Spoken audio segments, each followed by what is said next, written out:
I am going to demonstrate arrow making, and I'll go through and answer your questions about various different things that we do when we're making arrows, some professional techniques and things, and I'm going to demonstrate the Revolution arrow saw by Last Chance Archery. And to me right now this feels like a total like Ronco rotisserie demonstration. Are you ready? Are you ready? It slices and it dices, right? Set it and Forget it. hey, see, I got some people with that. I got some people with that. Okay, so here's what I got. This isn't just the same old arrow saw. Some of the differences is a normal arrow saw motor is about 6,000 RPM. This one's 10,000, and it's much quieter. Let me find my on switch. That's pretty quiet, right? And the big thing is, I have a vacuum set up to it, but I also have a vat of water here, and this little dripper will drip water on the juncture of the arrow and the saw blade, so that the carbon dust doesn't get out in the air. It's not ruining your vacuum that you have. As you know, once you get it packed up full of carbon dust, it pretty much kill a vacuum. So this is the newest part about how this saw works, but they've also, Last Chance has incorporated a bunch of different features in this, so all your stuff is here together. So I'm going to just quickly run through a few things that is here that's not on every arrow saw out there, just so you can kind of see what else you got. But one of the things that they have that I really like is they have the deburring tool. A lot of the old Easton saws had the deburring tools right here, and they were kind of the little small domed ones, but this is a really nice pointed one that's right here. So when I cut the arrow, let me just set it, so I just turn this here, set it for length, and then I can cut the arrow and then deburr the shaft right there. And they also have these barrel brushes here and a couple of mops so that you can clean kind of the inside of the arrow there and get that all cleaned up. Clean it up with the mop, make sure that's clean when you get ready to put your points in. The carbon dust and things won't make your points fall out, right? So that's one of the things. Also an arrow spinner. Let me move this out of the way. Also an arrow spinner so you can spin check your arrows. But this also, you see this little hole here, you can't see it, but they can see it. This little hole inside of here, there's a sanding disc inside of this hole, and sometimes when you cut an arrow, you get kind of the rough end edges. There's a sanding disc in there, so when I put this inside, I can then sand the arrow smooth and make sure that it's square. So you can cut it, deburr it, clean it, and straighten the very front edge of it all in one operation and set it aside. So that's pretty cool. So another thing that's different from most saws is just the support for the arrow. So based on where, and I'll go through the reasoning behind this, but based on where your vanes are in relation to the knot groove, right? You may need less or more room right here for this arrow support.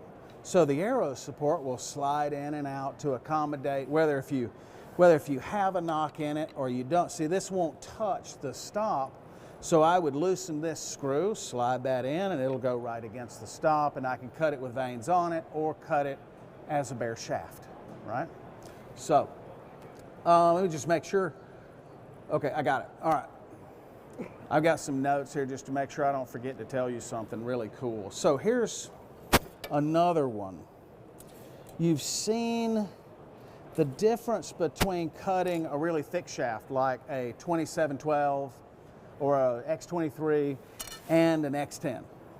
One of the challenges is the support for the arrow and the saw blade.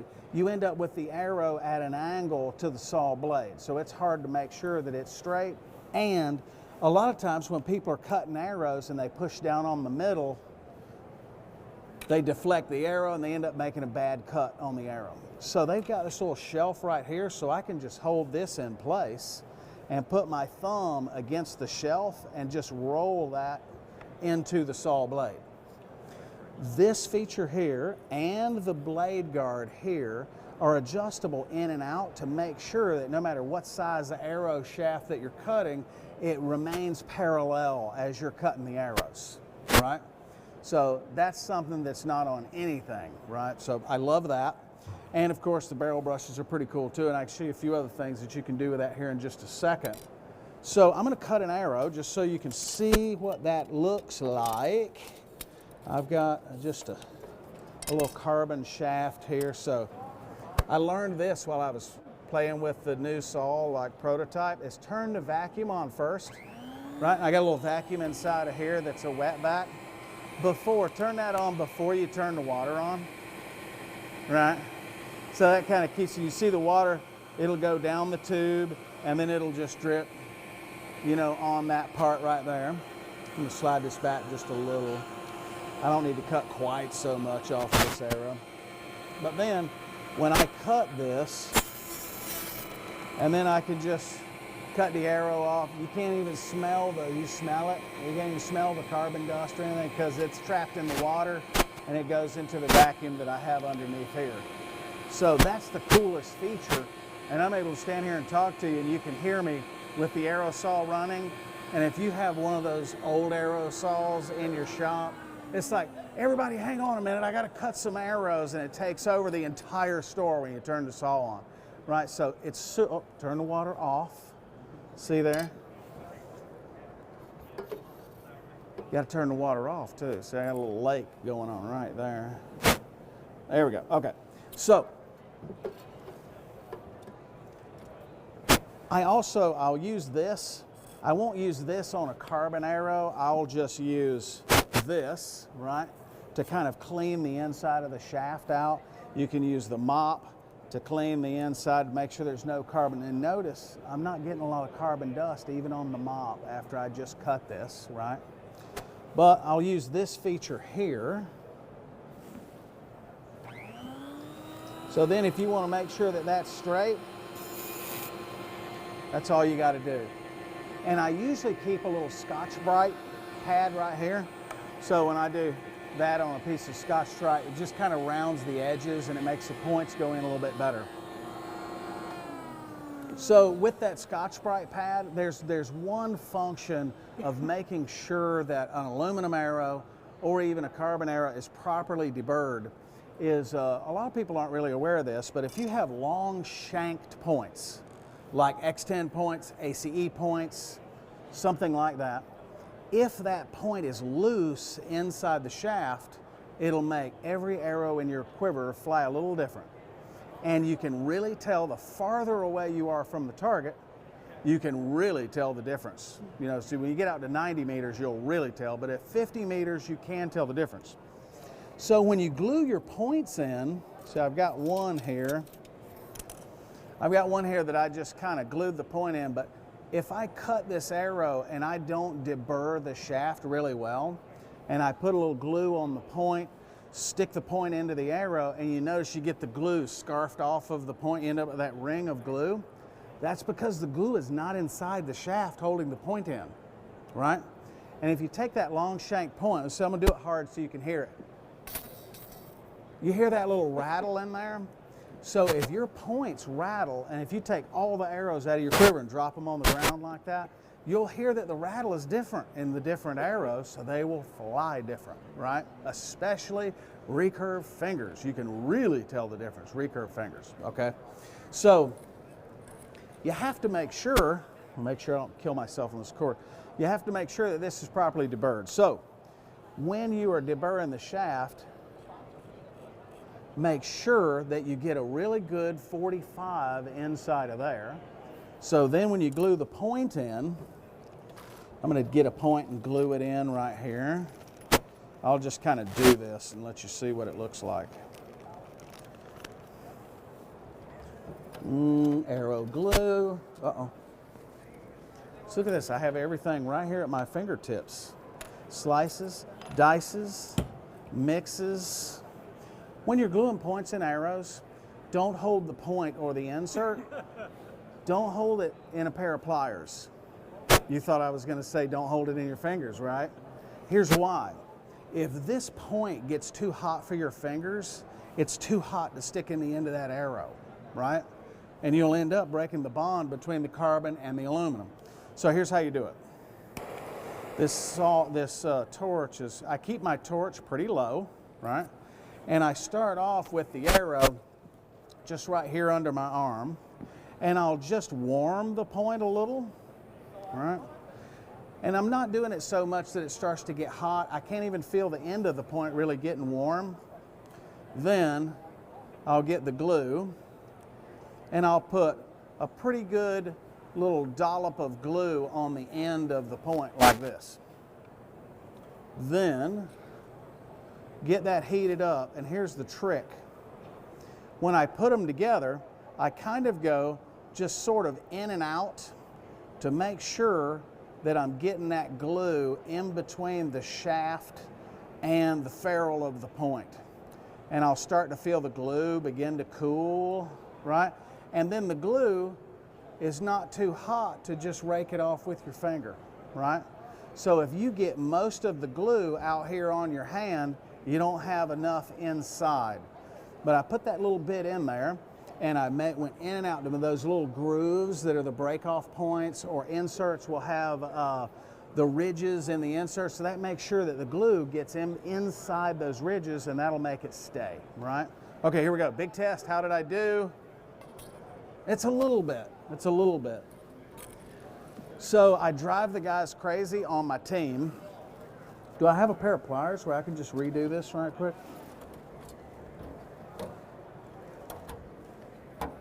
I don't have a pair of pliers to redo it, but I have another one.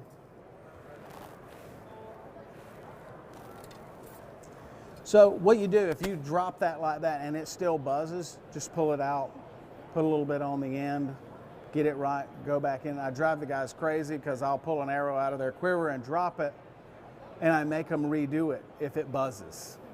Matt Stutzman at the World Championships, if you go to my Facebook page, you'll see I dropped one of his arrows on the ground and it buzzed. I have a video of him replacing all of his arrow points with his feet because his arrows were buzzing, and he could tell a difference in his score just by replacing the thing. So if you've never seen a guy put points in arrows with his feet, you should go check that out. It's pretty cool, right?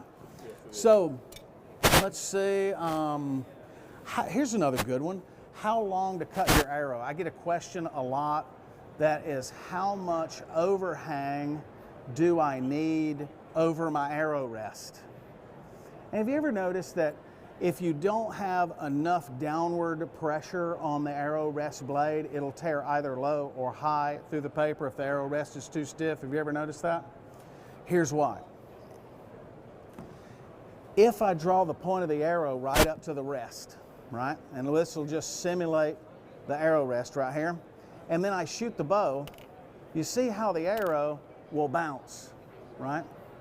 But if I continue sliding this up, mimicking, changing where the arrow is supported by the blade, I'll get to a point to where it doesn't bounce at all.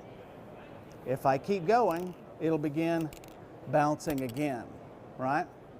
So if I set the arrow rest on that point,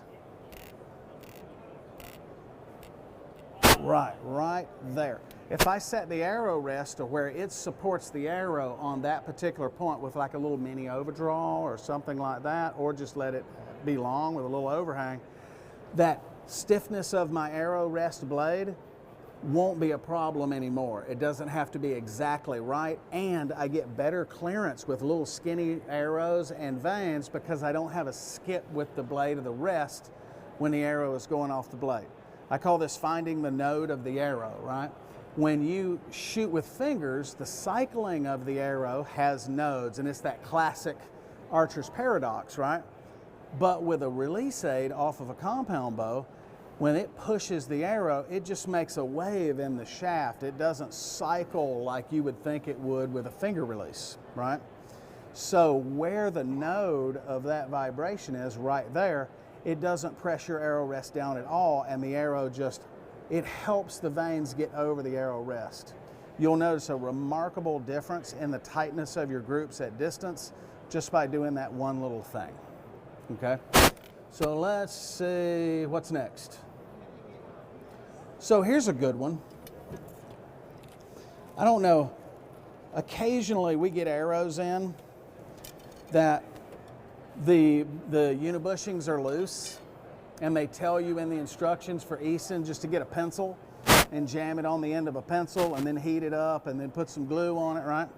I discovered while I was working on this saw that I can use one of these barrel brushes to hold the bushing.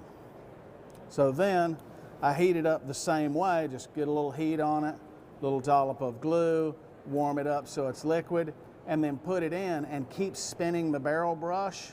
And as soon as the insert, the glue gets cool enough that the insert stops, I can pull the barrel brush out and it leaves the insert in place. So that's pretty cool for the knock end. When I'm gluing inserts into an arrow, I do the same deal. Let's see.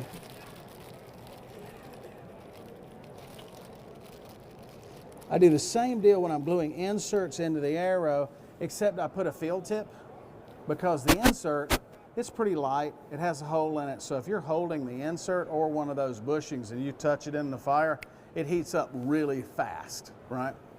So I put a field tip in that, and that steel of the field tip keeps it from burning your fingers.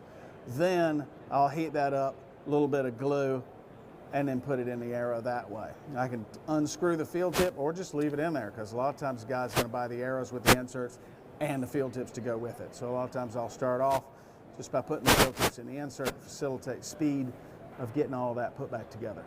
Okay? So let's see.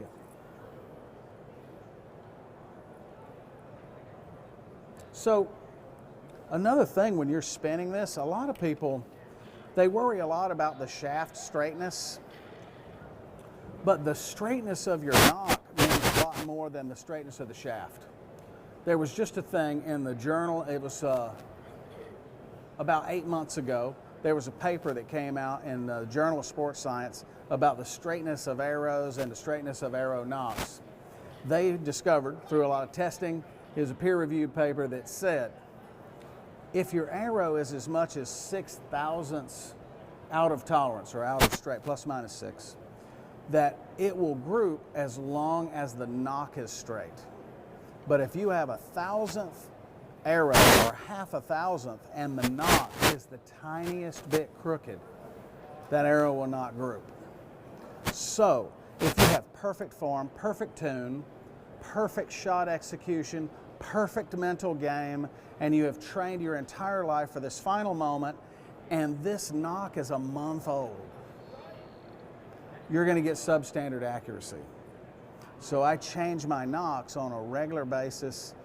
When I go to the major events, I start the event with fresh knocks, because being snapped on and shot away, snapped and shot away, not even if they're not even hitting each other, just the constant snapping on and off will wear these knocks to where they're not consistent with each other, nor do they group as tight as they could arrow to arrow.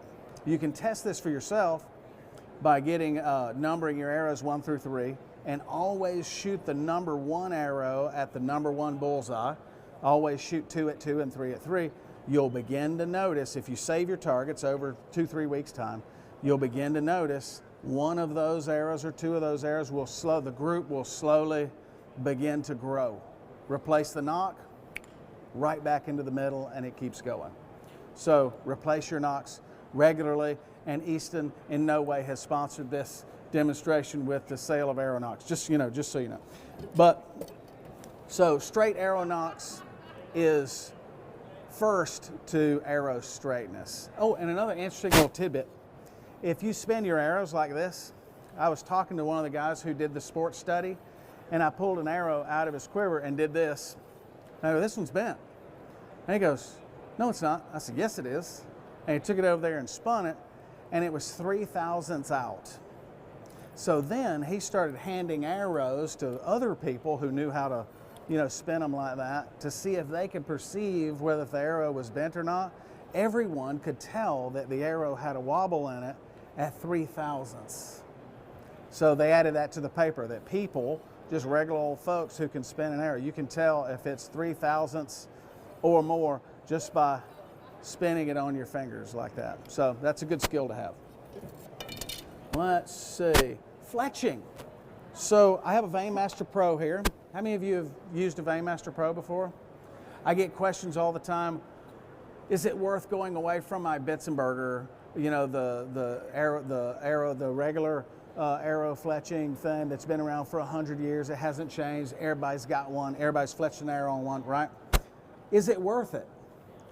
If you want exact arrows every time, it's worth it, right? And here's why. Let me find it. It's in one of these drawers here. Okay.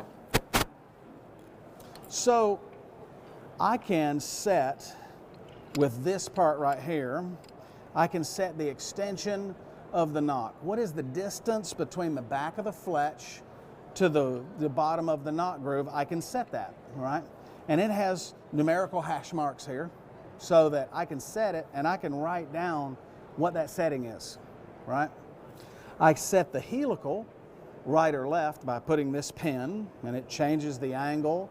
And then these two wires hold the vein so that the vein is an actual helical that goes around. I can set it to 1, 2, 3, 4, and 5, right? So you can put any arrow in here. I'm going to turn it around so that I can see it. You probably can't see it from where you are, but you can put any arrow in here. And you see it holds the arrow horizontal like this. Now, everybody asks, do I do right or left helical? Why do I care whether if it's right or left helical? Why does right and left helical even exist? Well, first things first. Right or left helical exists because birds have a right wing and a left wing. And you notice when I bend my hands, they bend in opposite directions. So when you split a feather off of the right wing and you split a feather off of the left wing, they curl in opposite directions, right? So you have to have a left wing clamp to use a left wing feather, or it'll fletch funny and stand up weird on the arrow, okay? But whether if you choose right or left, I hear people arbitrarily say, well, if you're right-handed, you need right helical, and if you're left-handed, you need left helical. Actually, no, because left helical, when you look at how the veins go around the shaft, it will actually clear your cable guard and your cables much better if you're right-handed, and vice versa for left-handed. They'll actually straddle the cables, and most bows now have that adjustable cable guard where you can get the cables in closer to the arrow. So if you fletch left helical on a right-handed bow, you get better clearance. So the only real reason to choose between right or left helical is that it clears your bow better. Now there's the arrow clocking thing. Everybody heard of arrow clocking, right? So have you guys heard of that, arrow clocking, right? There's a group out there who discovered that if you make a mark on the arrow shaft and then shoot it without fletchings, you'll notice that it has a natural direction of rotation. So they say that if it has a natural direction of rotation, you fletch it in a way so that it actually rotates in that direction. So it doesn't start this way and go back the other way, right? The truth of it is it doesn't really have anything to do with the arrow. They say, well, that's the way carbon is wound. You know, I've heard a dozen different explanations of why it's that way. But the truth of it is, it has to do with the twists in your bowstring. So if your arrow rotates to the left or rotates to the right, if you were to flip your bowstring over, it'll rotate the other way. Because the bowstring, when it's slack and when it snaps straight, there's a little bit of rotation. If you look at guys at full draw with their D-loop, you'll see the D-loop isn't straight up and down. It has a slight little bit of a tilt to it, and that'll tell you what direction that arrow will rotate as it comes out of the bow. So accuracy-wise, I've intentionally fletched right-left helical all over the scale and then shot them into groups at distance to see if it mattered. Doesn't matter at all, all right? So choose your fletching or helical direction based on just bow clearance, that it just clears your arrow rest a little bit better, all right? So just some notes about fletching with this jig. I'm gonna kind of show you some of the the ins and outs here of how this works. One thing that's for sure, just like learning to fletch with a Bitzenberger jig, you have to kind of work a little bit to get the moves down to make this work the way that you want it to. But if you remember these few simple things right here, so let's say normally on my indoor arrows with a 2-inch broadhead type vane like this, I'll put this on my indoor arrows, I go left helical. So what I'll do is move the pin. I'll move that to 3. I go to 3 on my indoor arrows, right? Because it's enough to get the arrow spinning and I can get some drag at 20 yards, but it's not so much that it's hitting my wrist, okay? And then I'll just rotate this bit here until it touches the pin like that, right? Then tighten this screw down. Then when I slide, I'm gonna put this over here so you can see it. So when I slide these two parts together, I slide this one on, right? These little moons right here, you see they'll rotate to match up with the shaft. Let's see, I got that. I'll take these little bits right here and I'll make sure that those, so that you see the wires, even at 3, you can see that they're kind of going around the shaft there, right? So you get the base of the vane is in full contact with the shaft, so you don't have like a corner that's lifted up or anything like that. So the cool thing about this, if I fletch this, click it, fletch it, click it, you know, fletch it, then I do a dozen of these arrows, then I set up and do a dozen of my X10s, and then next year I want to make a set of these arrows that are exactly like the ones I had last year because they shot really great. All I got to do is go back to the same settings and it's exactly the same.